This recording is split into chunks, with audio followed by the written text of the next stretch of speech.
I've been wondering for a bit what to make on this channel. I've been watching lots of great movies, played some amazing games, just consuming some really great media lately, but everything's kind of felt like there's already been the best videos that could be made on them. Then I saw this show From.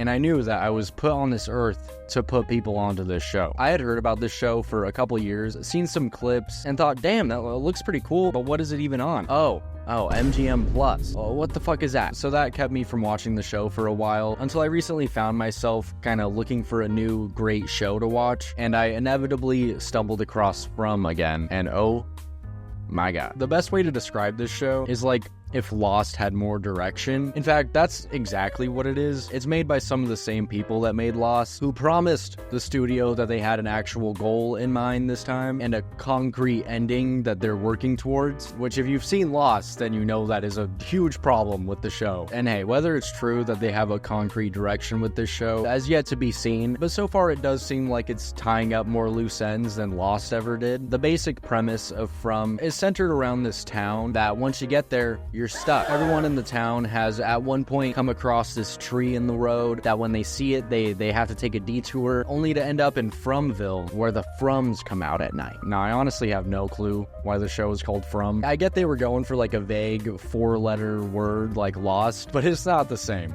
okay? Lost is substantial enough of a word to garner some interest, you know? Like, you can get a sense of what's going on there. There's people that are lost. From? That's just a word in a sentence. Yeah, the naming of this show is one of the many missteps, I think, that has contributed to the lack of audience. Anyway, anybody that sees this tree ends up stuck in the town. They try to go up the street and it just loops back around to where they were, you know, Twilight Zone style. Even if you get up high enough and look out, it's literally just the town and then forest forever. But that's not the worst of it. Similar to Lost, them being stuck in this place and having to survive until they somehow get help is just the tip of the iceberg. The main shtick of this show that was in most of the marketing is that every night these creatures come out. The sheriff will go around the town every night ringing his little bell to warn everyone to get inside, because once it gets dark, these things just start roaming around. And they don't just roam. They look like people, only creepy, and will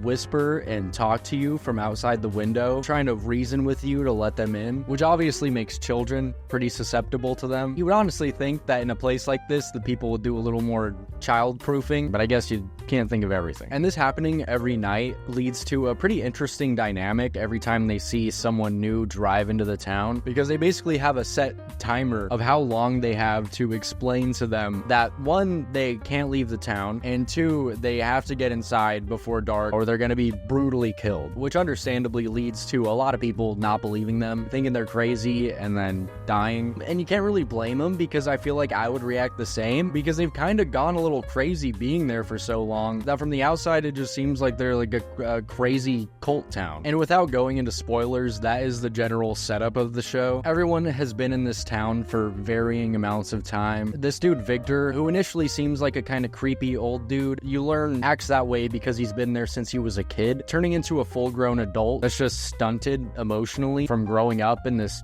completely fucked town. And the show slowly dives into more of the characters' backstories and what they were doing when they ran into the tree that got them stuck in Fromville. And I honestly expected this show to do the same thing that Lost did, with the flashbacks that would focus on a different character in different episodes, but it never really does that, only with a few big characters. But people do die pretty often in this show, so maybe they didn't want to waste their time. But as the series progresses, you gradually find out that the things that come out at night are the least of the fucked things going on in this town, which is hard to articulate without spoiling, but spoiling this show would be like spoiling Lost. Like, even though some of the revelations aren't amazing, the mystery and the suspense of getting there is most of the show. And this show is not perfect. I mean, it's far from it. The dialogue is honestly laughable at times, and you're stuck there wondering if it's the actors or the writing. I think it's the writing, because for the most part, the actors seem pretty good. It's just that every now and then they'll have a line that's like, "What have I done? What is going on? What do you mean? This place is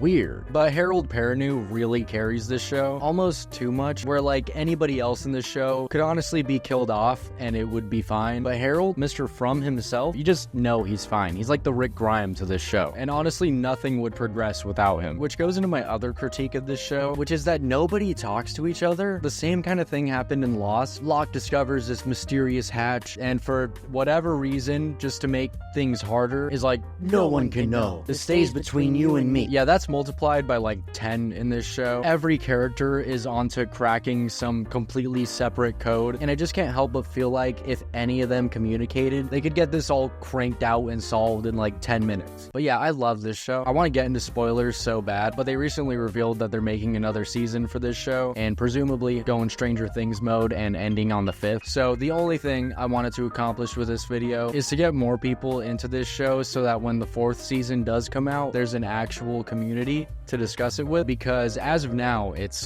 pretty dry. And I know I mentioned quite a few negatives, but this really is a great show that captures this like eerie, Twilight Zone-y mystery vibe that I really haven't seen in a lot of shows since Lost. And if I'm totally just clueless and there's a ton of shows like that, please let me know, because I will watch them. Now, as far as watching this show, I can't condone sailing the 7 seas to acquire it, because that is illegal, but I can condone using your free will or getting the week trial and binging the series like I did. I know there's a weird barrier of entry with it being on this random ass MGM Plus that nobody has. I'm telling you, if you can find a way to watch it somehow, it's great. That's the video. Hope you enjoyed this little yap sesh. Just thought this show is super underrated and someone had to talk about it. If you like the video, feel free to leave a like, and if you really like the video, hit the subscribe button. And if you're already subscribed, here's 10 plus your points. Bye.